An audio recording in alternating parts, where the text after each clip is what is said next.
දැන් මම ඔබෙන් අහනවා මේ ඇඟ ඇතුලෙන් එළියට පිට වෙන සුවඳ එකම එක දෙයක් කියන්න පුළුවන්.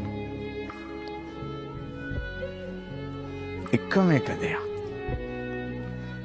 අප්පිරිය හිතෙන්නේ නැති ඔයාගෙම තේ කෝප්පෙට ඔයාගෙම කෙස් රොදක් වැටුණා. ඔයාගෙම තේ කෝප්පෙට ඔයාගෙම මේ ලොම් ගහක් වැටුණා.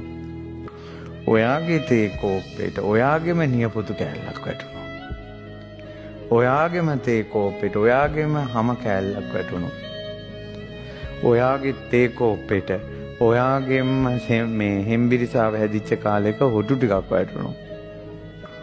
ඔයාගෙම වැටෙන්නේ වෙන කෙනෙක් ගැන කතාව පැත්තක තියෙන. තමන්ගෙම දේ තමන්ට අප්පිරිය වෙනවනේ.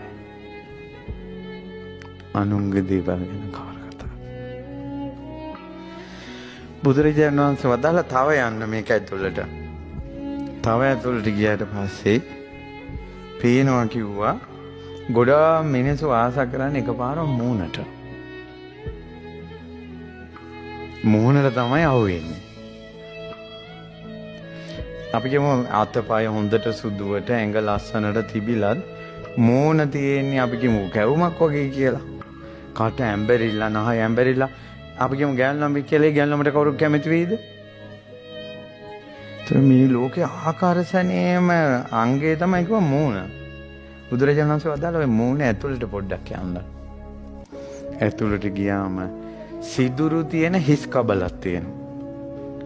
ඇස් සිදුරු දෙක තියෙනවා ඒ කබලේ. නාස් සිදුර තියෙනවා. කට සිදුර තියෙනවා මේ හකු සිදුර තියෙනවා. ඔය කබලට ඇතුළට මස් පුරවලා හැමකින් වහලා සිවියකින් පාටක් වෙලා. ඔන්න ඕකට තමයි ගාහුනේ. එක එක මූණු ආරයන්න් තලෙලෙලුයි. ආරය සුදුයි.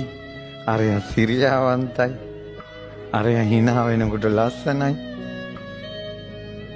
අර හිස් කබල අපිට පුංචිම හැඟීමක් වන්නේ. සීනි ලෙඩෙක් හිතන සිතිවිල්ලවත් මේ කයේ අසුබයක් තියෙන කෙනෙකුට අසුබ ගැන හිතෙන්නේ නැහැ කිව්වා.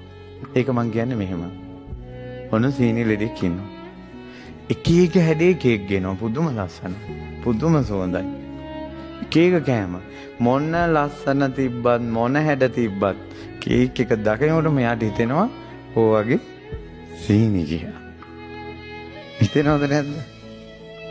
ඉතින් අපි එහෙම හිතුණාට අපිට මේ එක එක්කෙනාගේ මූණු ටික දිහා බලනකොට අරයා ලස්සනයි කිය හිතෙනවා මිසක් මේක හිස් කබලක් ආසේ මොළ ටික මේ මස් පුරවලා හැමකින් වැහිච්ච අසුබයන්නේ කියලා අහලකටවත් හිතෙන්නේ නැහැ.